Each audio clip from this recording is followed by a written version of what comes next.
going to start with one of the service, which is storage service on the cloud, and that is called as S3.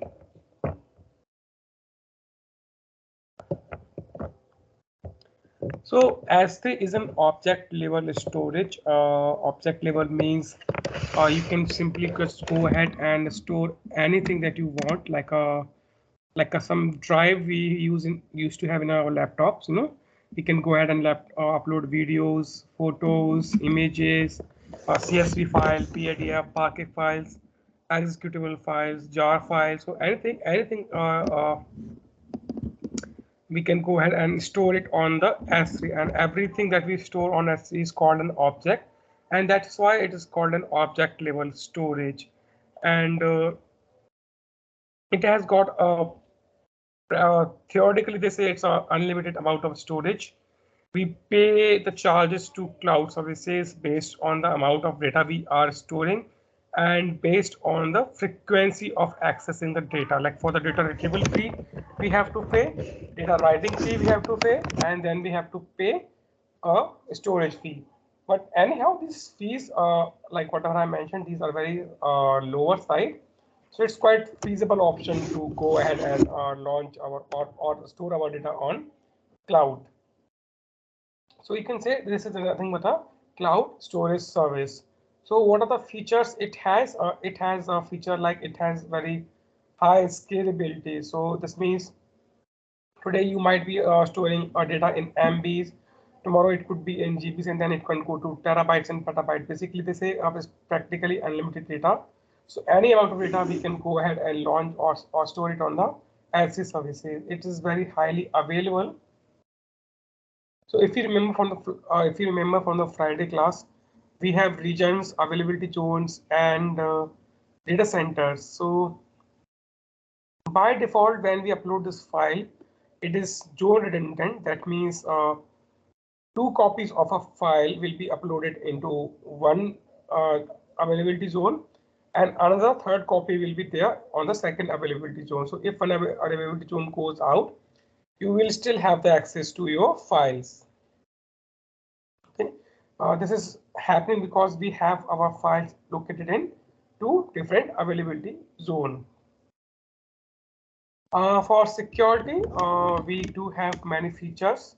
So those features are known as, we can restrict the users like me and you who can access the S3 buckets using the IAM role, how much access they will have, which buckets they will have the access to, all to those fine-grained access. We can go ahead and define. We have encryptions also available. So encryptions we will see in the next slides. So we have 3 kind of encryptions also available. Okay, and then we have performance. So even though it's an object level storage, even though it's not stored on any RAM or a very good performing hard disk, your performance will not lag. So your data reading speed, your data writing speeds, these speeds are not going to change, or it's not going to cause any sort of troubles to your applications. So performance wise also, it is giving you the industry level performance, even though it is an object level storage. So now in this introduction, if you have any questions, you can let me know. Otherwise, I'll just sign in into my console, and we will move ahead with some look and feel of S3 buckets, and then I will move ahead with PPT.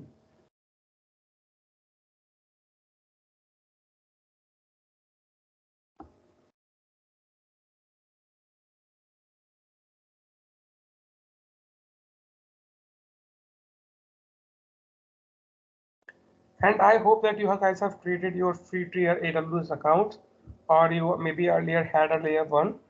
But if you had it from too long, then remember some of the services might not be free anymore, and they'll be chargeable from the first minute of usage.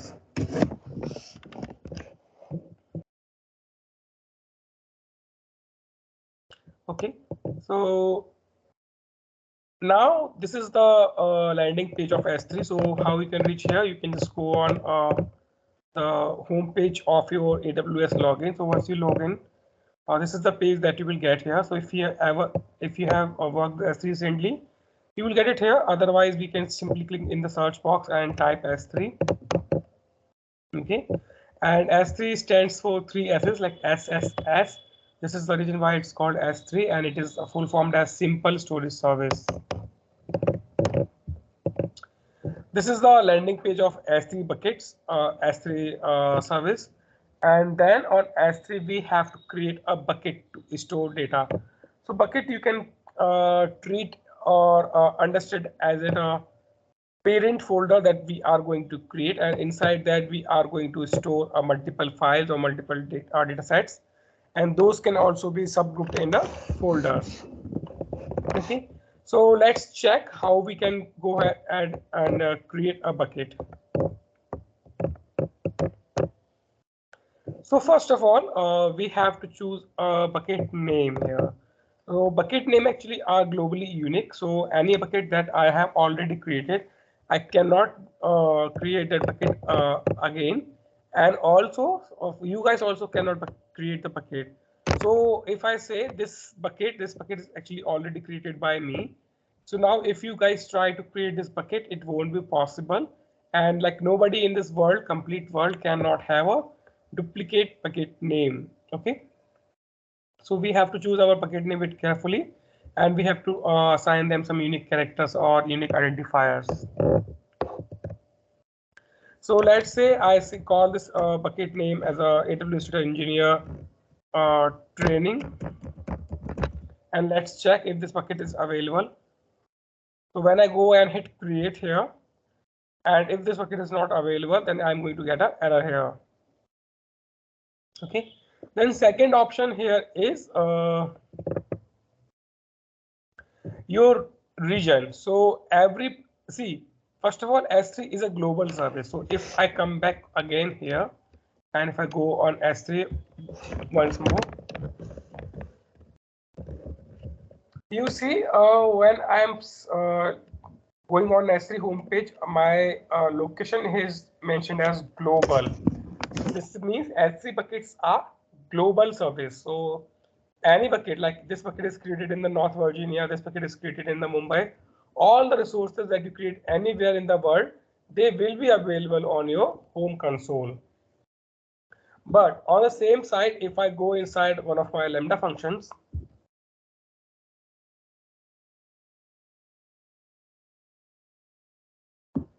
and I look for Lambda here,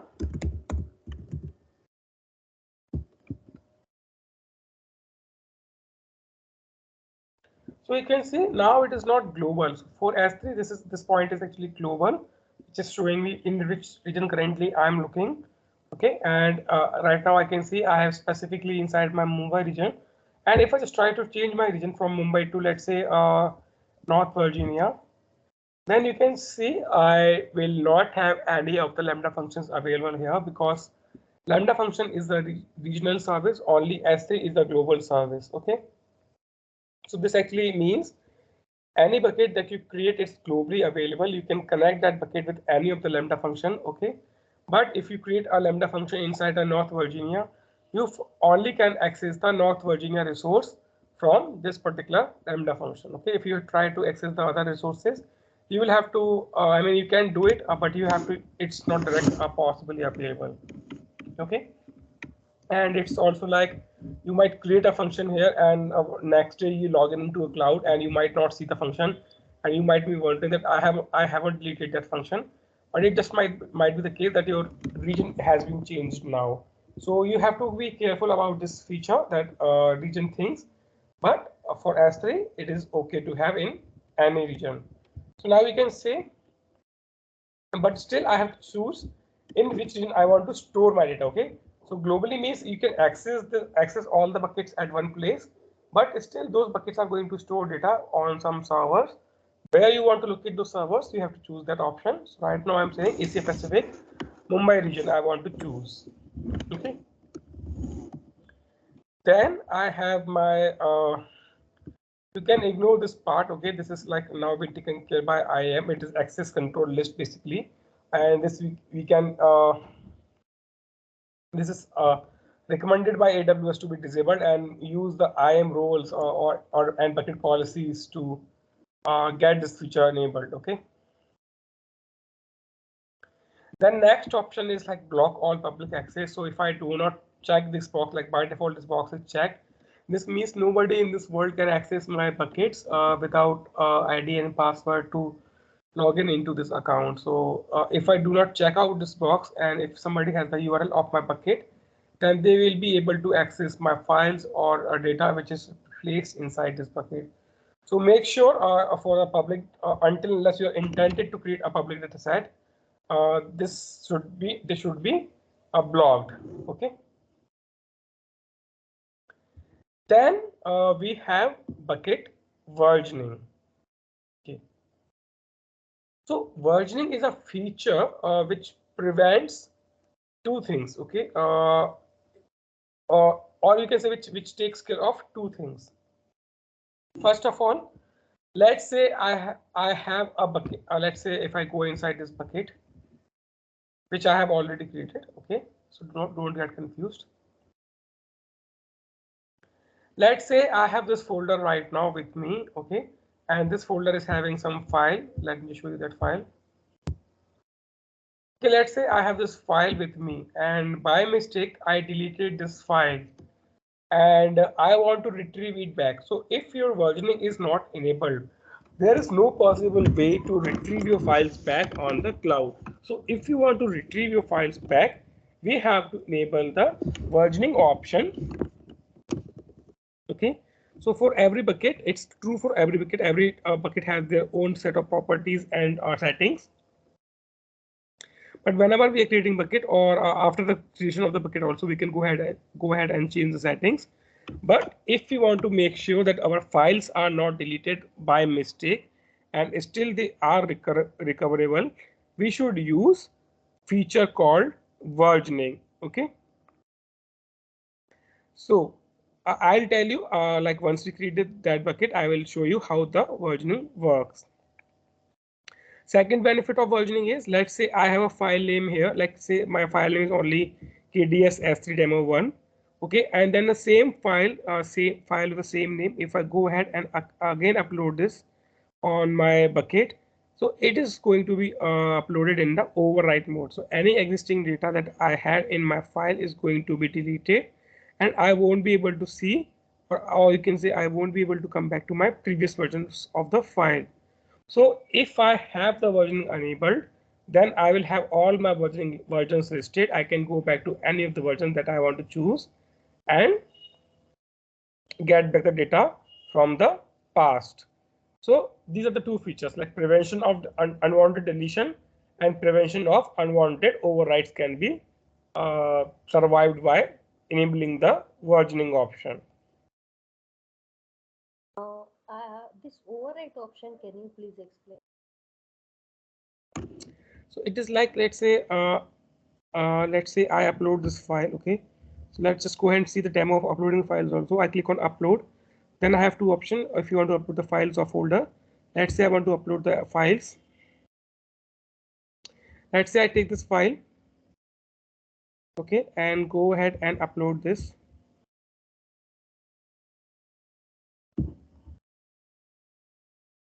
This is uploaded now. Okay, and let's say I have some data inside this file. Okay, and now I just go back to same file. Okay, let's say I will go back to the same file and I make some changes here.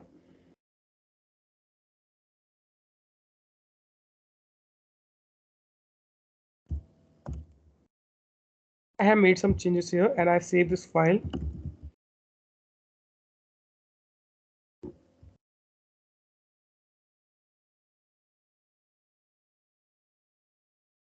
Okay, and now I go back to my S3.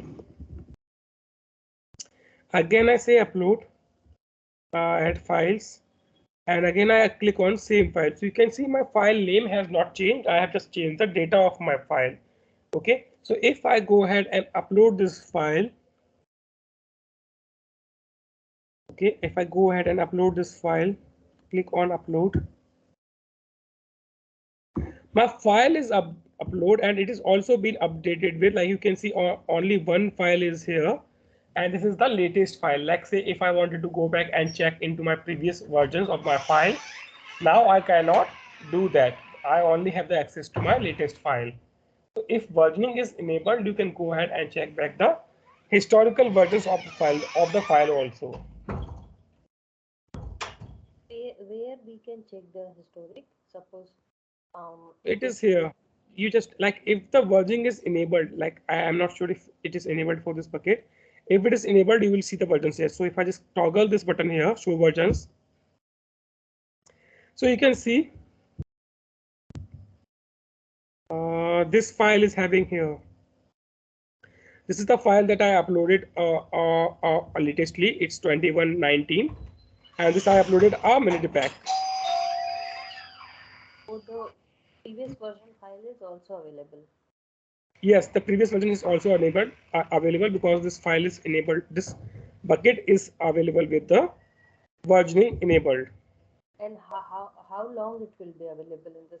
It will be available until unless you go ahead and delete that.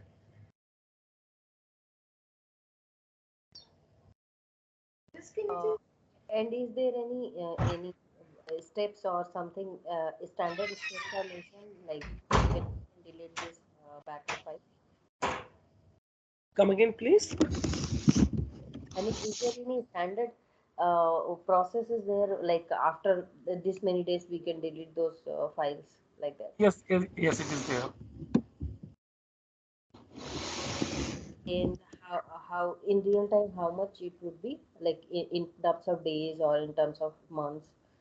See, this depends what kind of data you are handling. So I mean, see, data engineering is a kind of a field where you do not have fixed answers. Okay, for every question, it depends which scenarios you are working in, which conditions you are in. So just hold on for a few minutes, and I'll give you examples also of those things.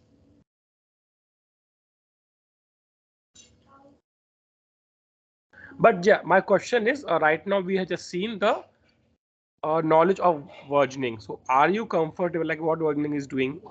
So can you tell, do you understand what is versioning? Versioning is basically the file what we are uploading, it will be having the previous version stored in the system itself. So uh, we can get it the previous version also. Yes, That. yes, yes, yes, exactly. Exactly the same. So if you just don't want to see the versions, you can just click on this and see when you're trying to read these files, when you're trying to access these files from your programs, maybe it a glue code or lambda code or any code, okay, you will only be able to get these files which are available without clicking on this toggle. So if you click on this toggle, you will have to retrieve it back. Okay, I'll tell you how to do it. Okay, but right now this is the only options that you can read through. Okay, now coming back to our bucket creation, we have seen versioning, so I am just going to enable this.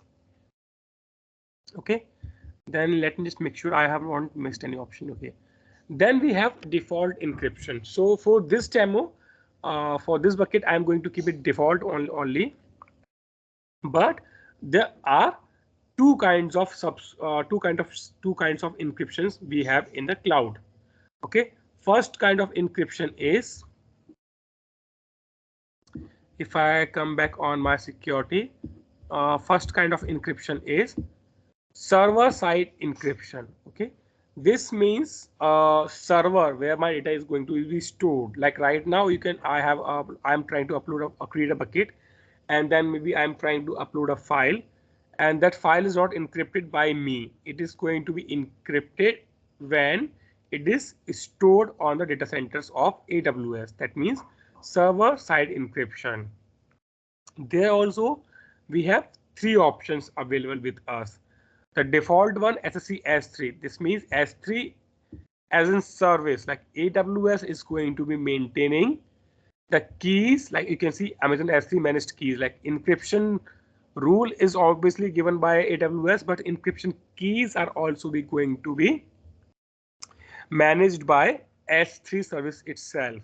Then second option we have is AWS key management service. That means encryption policy will be given by AWS, but the key to encrypt that particular files or data will be given by user, and they will be stored in the key management service, which is a one more service which can have encryption keys.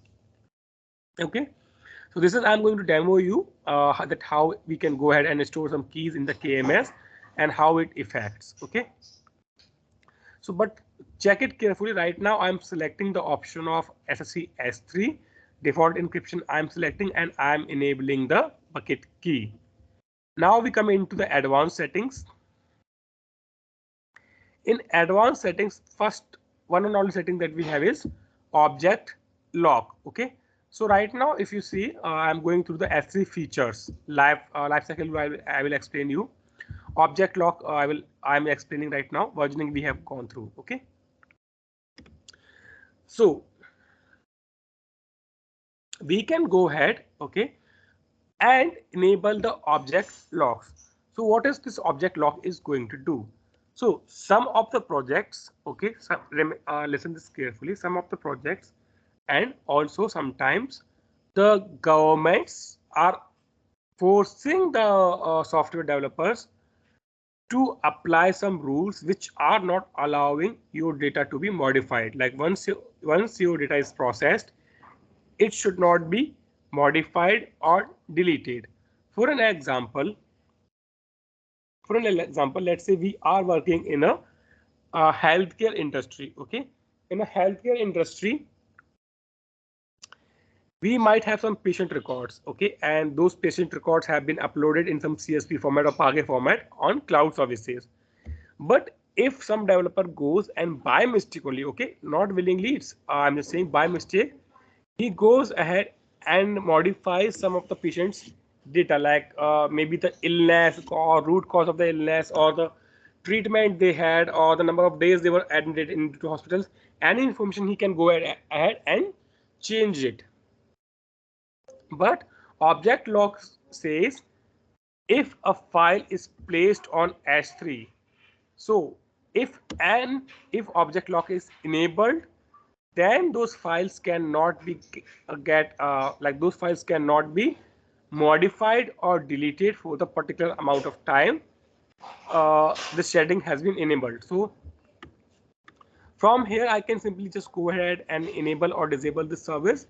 But in the once I create this bucket, then I will have the option of uh, applying some policies. That means applying some rules, and those rules will make sure, let's say I say no deletion for 10 days, then for 10 days I won't be able to modify or I won't be able to delete this file for the data security purpose. And one more thing, object lock can only be enabled at the time of creation of this bucket. Once you create this bucket, then you cannot go ahead and make the changes in this particular setting. Only in this particular setting you cannot go ahead and make changes. Versioning and all the other settings we can go ahead and make the changes inside those even after creation of the bucket. So I am just going to select this enabled. It's just going to give you a warning. You have to acknowledge that, you have to understand that it will not allow you to permanently delete the object. So let's say why this warning is here.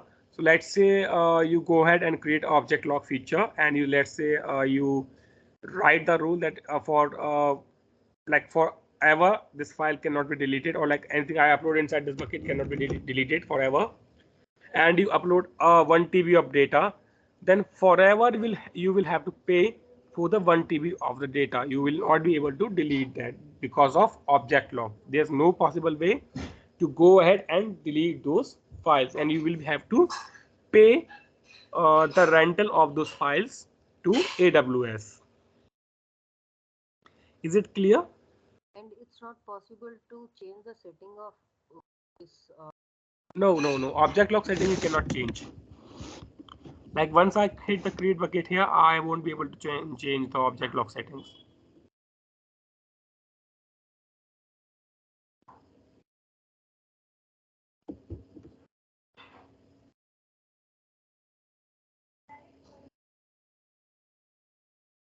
So this is how we create the bucket. We have to choose the bucket name, its region, okay, Some default settings like ACL disabled and block public accessible to be selected if until unless you want to give access to your data to publicly. Then we have bucket versioning, okay, and then we have encryption, and then we have object lock. One more thing is there is tags. So a tag is nothing but a key value pair, or you can say information about the resource that you are creating on the cloud. A tag is always available with any kind of resource that you go ahead and create. So even if you go ahead and create a bucket, even if you go ahead and create upload to a folder, you create a IAM role, you create a Lambda function, you create a glue job, any service, any resource you go ahead and create, they have tags. So what is the tag? Tag just have the information about those resources. Okay. So you can go ahead and add a tag like my environment. I hope you know environment. Okay.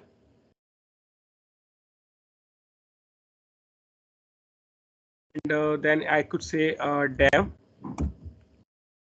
And then for your production, you can go ahead and add a tag as prod, or you can add UAT. So tags give you first of all information. Then based on tags, you can go ahead and assign policies. Okay, so you can go ahead and assign policies. Allow the access to developers where environment is equals to dev. If your environment is equals to prod, you might not have the access to this particular bucket. Those kind of settings or those kind of security measures can also be taken with the help of tags. With tags, you can also separate your billings. Okay. And the easiest way or the simplest option of tag is providing the information. You can go ahead and add the owner name here. Like any detail you want to save about your bucket, you can just go ahead and save those things. Okay. Now I will just go ahead and hit the create bucket. And if I have this bucket name available, it will be created.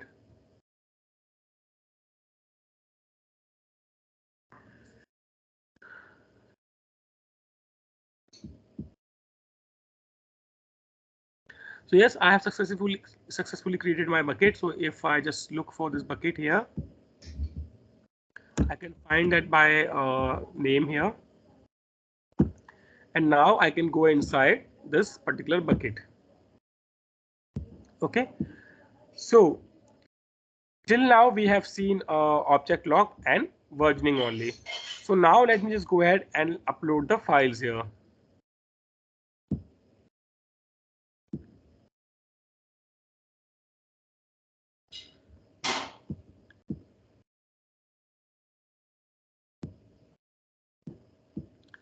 Okay, so now I will check this file, and let's say I want to see the content of this file. Okay, even if I select this file, I just have the basic details about this file. Okay, like I have its URI, I have the owner ID, I have the resource name, I have the e tag, I have the object URL. So if I just take this URL and if I try to open this in new tab, first of all I will get the error here, access denied errors, because this URL, as I mentioned, block public access is going to make sure that your objects are not accessible from the outside world. So when I try to access my objects without proper authority, they are going to fail. Okay. Then if I just slightly come down, then I have some more details about these things, but nowhere I can see the data. Okay. So to visualize the data or to see the data, I have one option. That option is called as AWS S3 select. Okay, so it is a very simple option. You can just select the file like this. I have selected, or you can just go back, check this box, and then you can just go in actions and use query with S3 select. So what is this feature is doing for you? It is going to preview the data for you of the file. So if you just click this, first of all, it's going to ask the file format of the source file. So it's a CSV file, comma separated file. I haven't compressed my file, so I'm just going to get the compression none. Then I do have some output settings. Okay, so output I want in the form of CSV and again in the comma separated delimiter. Then I can just simply go ahead and run the queries here. Okay, and obviously these queries are not going to support inner queries or sub queries or group by operations, join operations. It is not built for those things. It just built for data preview purpose. You can just select star, select some things like very limited queries you can fire here. So if I just run it here, I can see my data here. You can just go on format it also, and I can see the data of my files here. One more restriction with this S3 select is right now, it is only working or it's only available for the files which are having size of 100 less than 125 MB. So if your file size is more than 125 MB, this option will be disabled for you.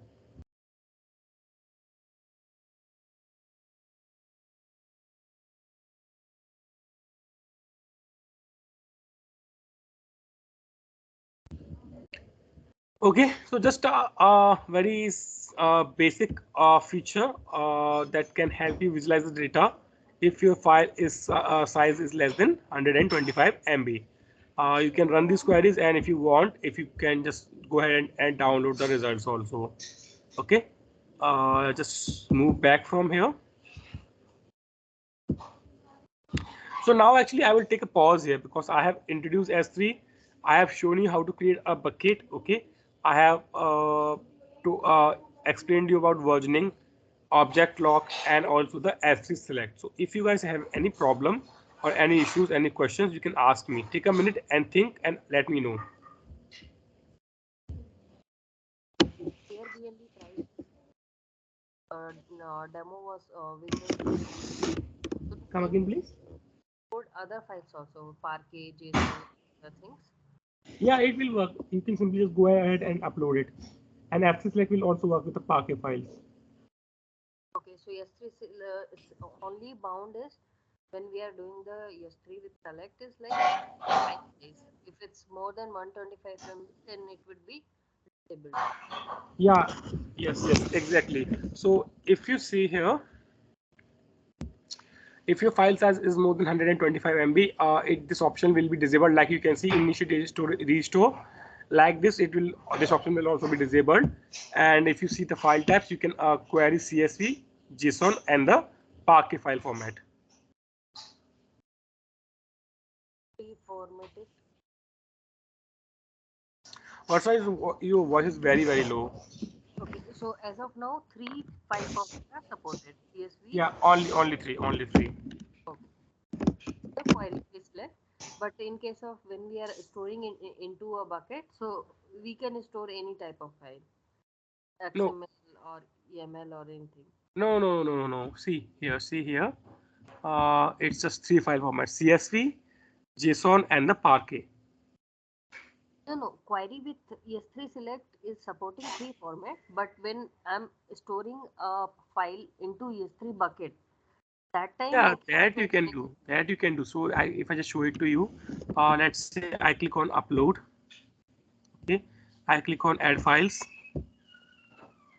I can go ahead and add the zip also. Okay, and I can just simply take a PPT also. Let's say I take this PPT itself, and I can just go ahead and add it.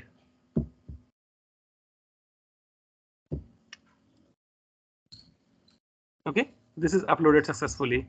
And even though like your APK files, executable files, any data that you want to store, you can just go ahead and store it. So after some this when Airbnb, Amazon S3 PPT. So after some time, this once free tier will be over, so it will be chargeable. See, it is yeah, for 12 months till 5 GB it's free. After that, it's I think very it's a very cheap service. So I think it's just a few rupees for per GB. Like I think just 15-20 rupees per GB per month. And I can delete this files also once my. Yes, you can go ahead and delete that anytime you want. And one more question. In real time, just now you showed how we are creating this S3 bucket. So in real world also we are doing this manual step like going to this and with everything doing manually, or like through some programming we are doing all these Uh, things? Depends on your project type. So see, for my current project, we are not creating buckets daily basis. Okay, so we have our buckets created. Inside those buckets, my data is coming, and it's flowing. Okay, my data is coming. I'm processing the data, and I'm placing the data at some different location. My target is Redshift. I'm just creating the files and saving it back at some different location. So in my current project, obviously, or not, like I haven't created a single bucket in last 2 years. Okay, because these buckets are already configured and created. But in some project, you might have the requirement to create the buckets. Okay, and it could be like manually also. They might say, okay, like now we are also going to get the finance data in our systems, and we have to create the bucket for the finance one. So you can just go ahead and create the finance bucket, or you can you might have a project which is creating buckets very frequently. Then you might also do it programmatically.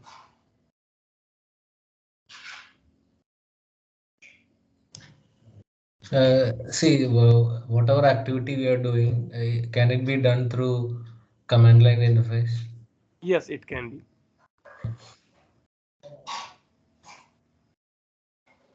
So if you see, there is a toolbar here. If you click on this, I very rarely use these services. Okay, like once it is environment is connected. Okay, so you can just type the commands AWS S3 LS. If I just enter this, I can see my bucket names here. So you can go ahead and create the buckets. All the commands you can actually get it from the internet. Or you can create the bucket, like anything that you can do from console, or you can obviously configure those from the command line also. And this is the command line of the inbuilt command line of the AWS. You can obviously download this on your PowerShell, configure your AWS accounts, okay, and you can run these things from there also. Okay.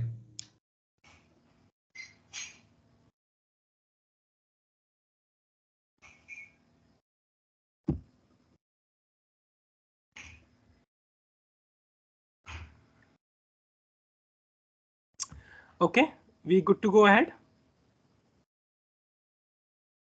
So, as per example, you were saying like you have Sorry, please. as per example, you told like you already have the data, means data in buckets, and you are processing it, loading to the Redshift. So everything you are doing with the Lambda function or some other programming It's a combination of S3, Lambda, Glue, and language you are using.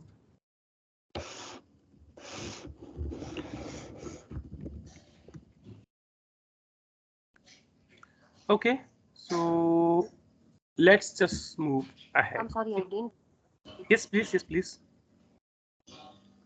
I mean, I'm asking like you as the example you have given, like buckets. You are already created buckets are there. You are loading data and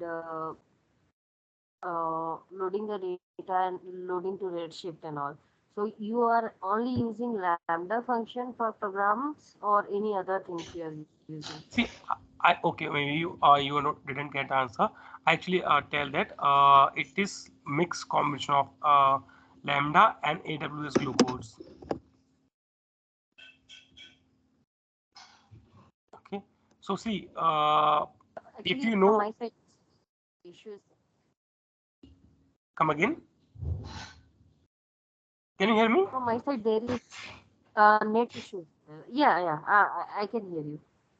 See, I am saying it is a combination of AWS Glue and AWS Lambda. Okay, okay.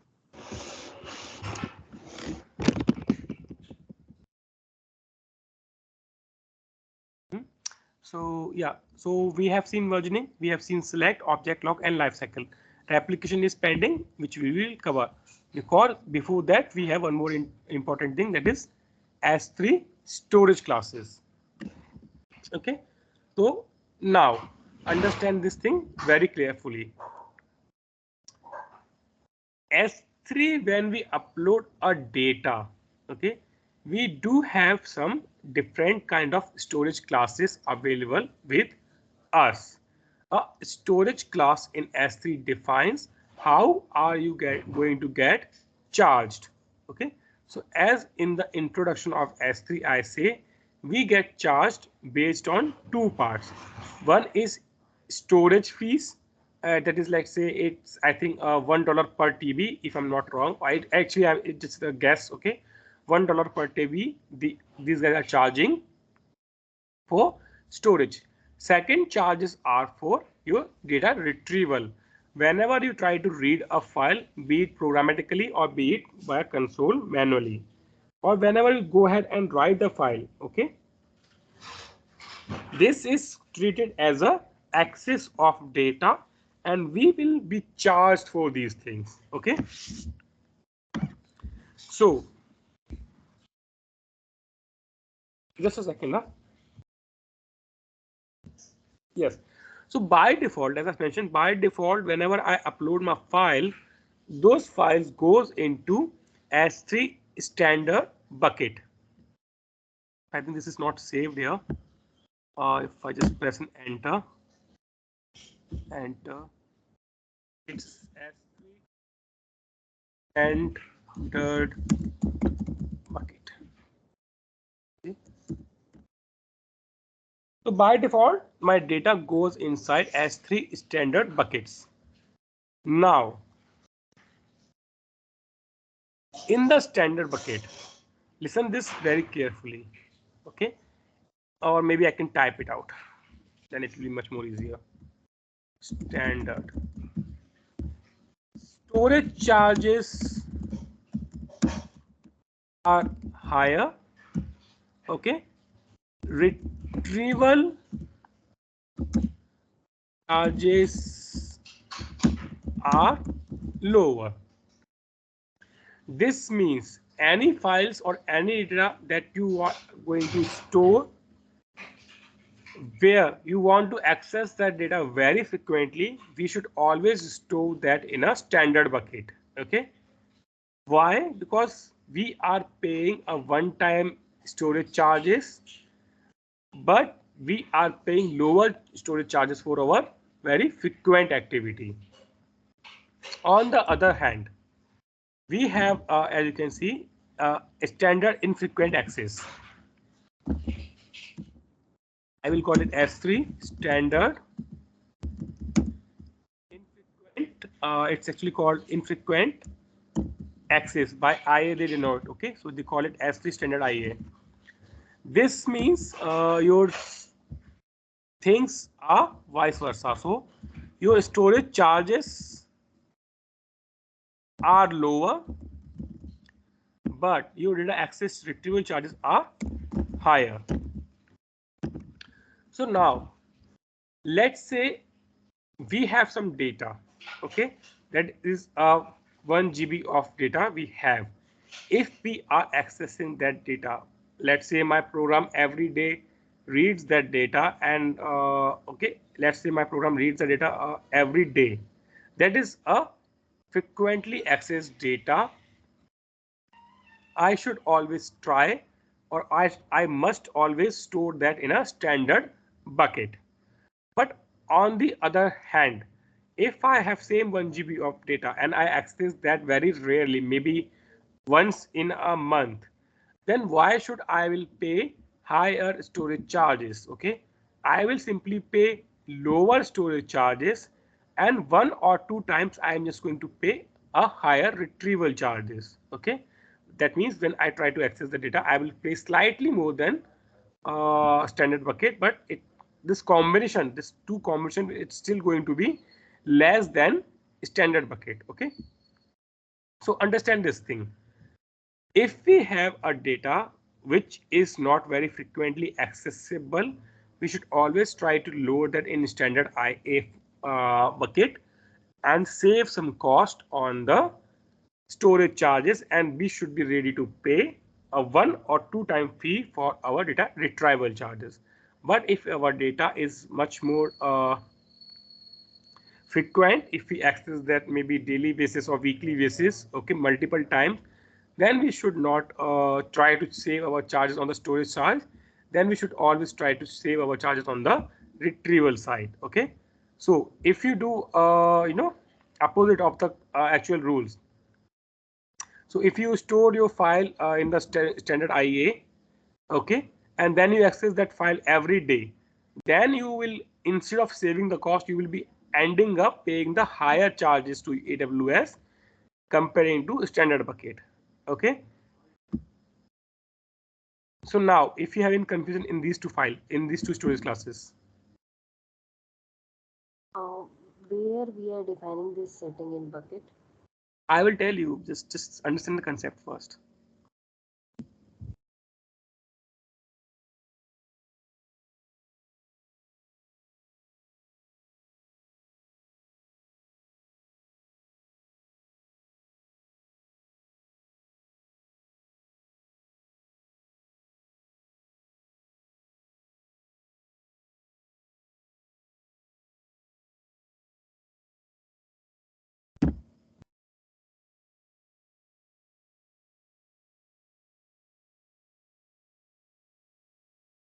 I hope the concept is clear. Okay, like when we should use standard IA and when we should use standard.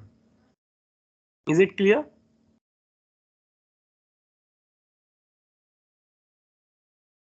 Okay, silence. I will take it as a yes, that I'm making sense to you.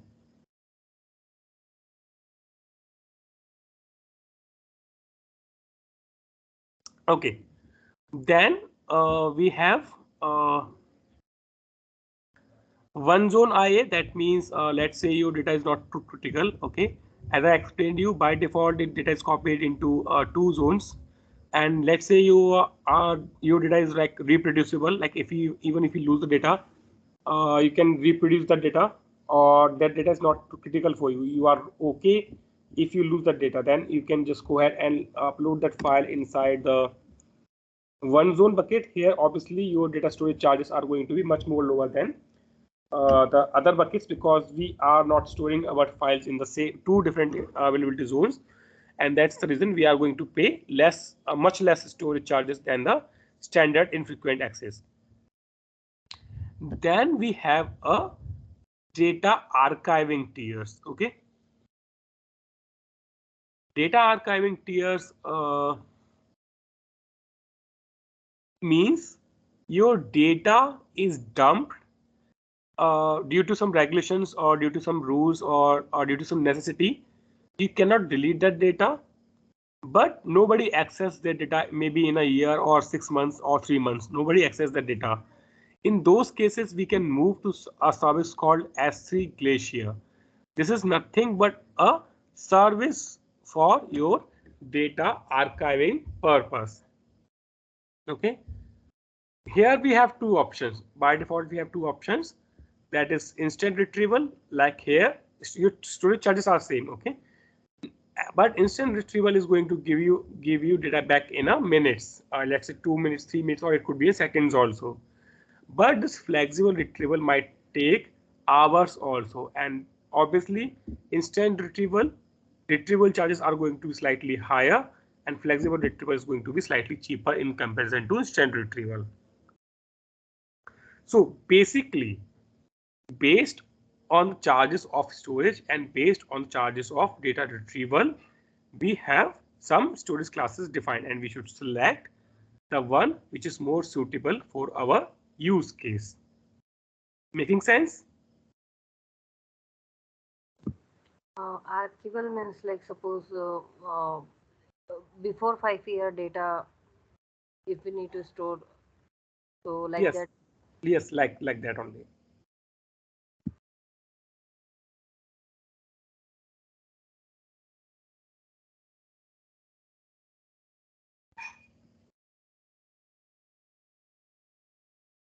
Okay.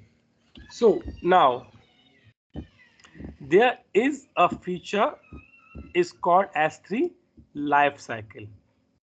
So this is the feature which can help you automate the movement of your data in these storage classes. So how does it make any relevance? So in this, you can go ahead and create some rules. Let's say you are working for a credit card company. Okay, so obviously for a first month or maybe for first 3 months, the data might be more accessible.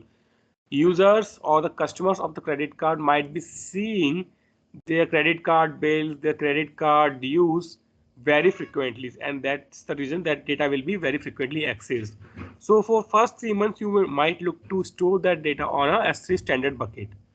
But after that, they might not be seeing those results very frequently, and they might be looking for some solution which can actually store their cost, or which can actually save their cost. Okay, why? Because obviously latest data is just like 1 month, but you might have a 10 years of historical data, and it is a billing information. You cannot go ahead and delete that. Okay, so you have to store the data anyhow, but obviously you will look to store the data in some cheaper storage classes, or at some cheaper location. So what you can do, you can say, okay, I will store my first 3 months, latest 3 months data in the standard bucket. After that, I'm going to create a lifecycle rule, and that is going to move my data after 90 days of access to let's say S3 infrequent access buckets. Okay, storage class, it's going to change. So this is like you are saying, after 3 months, my bills will not be that much frequently accessible by the customers, and I should save some cost on the storage side. You will be moving back to your standard infrequent access. And let's say maybe after a year, because normally a consumer does not go back to a year to check the credit card bills, and you might store them on a glacier uh, storage class. And these all things like this data movement, after how many days you want to move, or how many versions you want to move, or whether you want to move or you want to delete those things, or you want to keep the latest version in the standard bucket only. So this kind of operations, this kind of rules, we can go ahead and set it up in the life cycle rules. So today just understand the concept. Tomorrow again I'm going to repeat this, and we are going to create this rule from our end. Okay, we are going to go ahead on the console, and we are going to see how we can actually change the storage class of any particular object or any particular bucket, and how we can set up these rules. We are going to see in the tomorrow's class. And also I'm going to do you a demo of the service called a KMS, that how we can just go ahead and save the files with our customer managed keys with the KMS service. Okay. So if you have any questions about this lifecycle rules, like this feature lifecycle rules, storage classes, I hope that you have got it. Like based on the storage and based on the data access, there are different storage classes, and we have to choose the correct one to save the cost, or you can say to optimize the data storage process.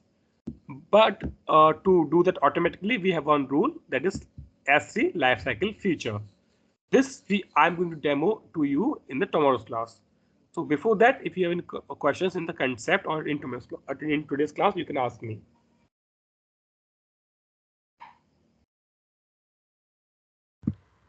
So storage classes will be changed as per the S3 life cycle, as per the data, how the data is getting old. Based on that, we decide the S3 storage class.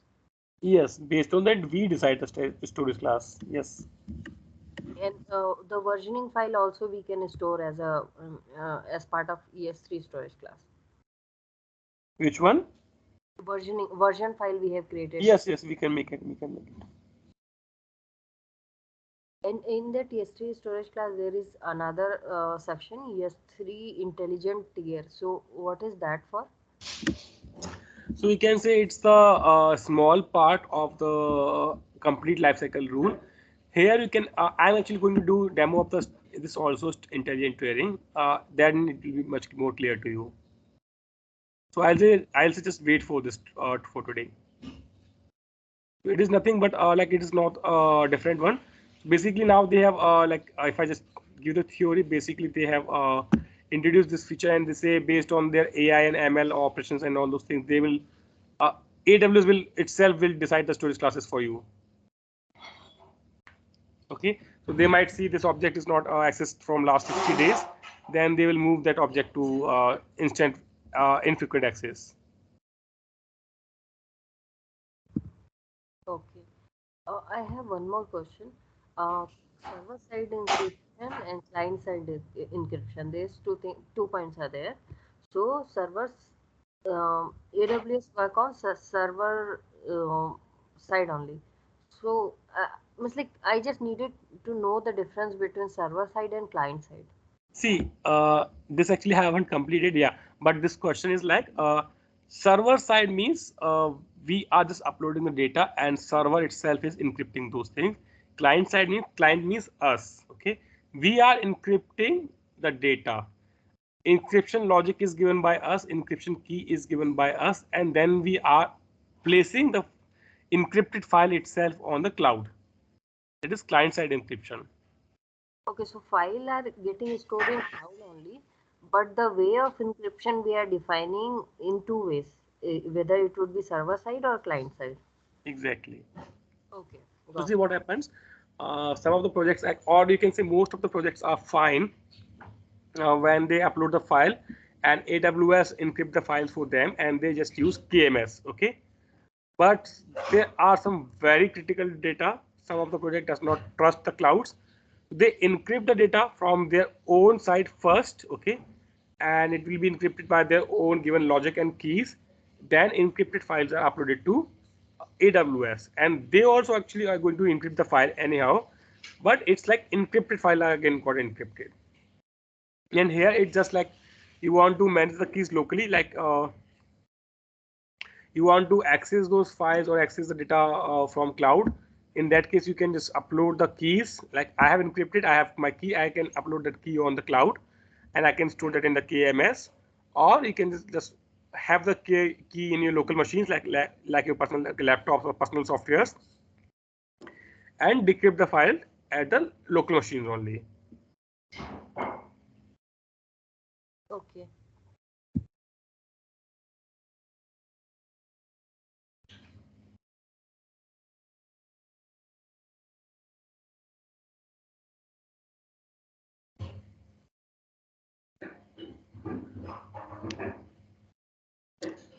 Okay, so if you have any questions, I'm still open. I'm still open for the questions.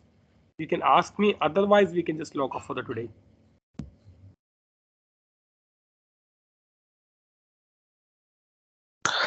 Hi, Jalaj. Yes, Bruce. Yeah, we have already completed SQL things and Python things, right? Mm-hmm. Yeah, so that for the interview purpose, could you please share those SQL scenarios and Python scenarios so that we can prepare parallelly? So I do have some notes handy for Python.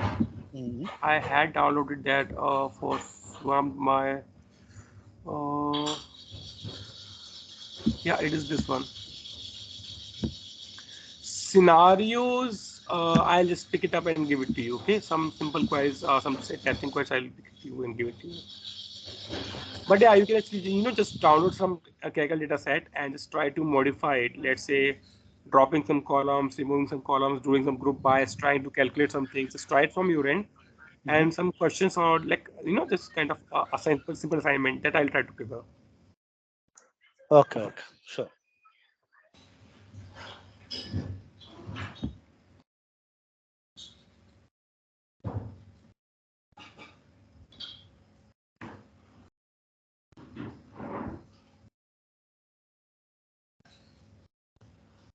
Okay, then I will stop the recording.